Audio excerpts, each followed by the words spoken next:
এবছরে আলুর যা বাজারে অবস্থা, যে অনুপাতে যা খরচা করা হয়েছে তার হাফ টাকা উঠবে না এবছর।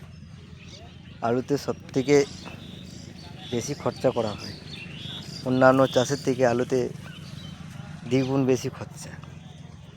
তার তুলনায় এবছর আলুতে হাফ টাকা উঠবে না খরচা।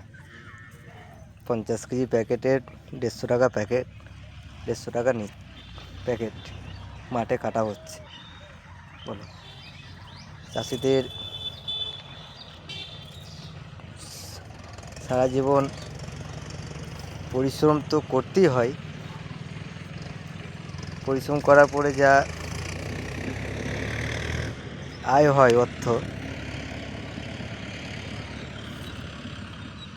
কোনো রকম জীবন কাটে। তাই এবছর যা অবস্থা মানুষের,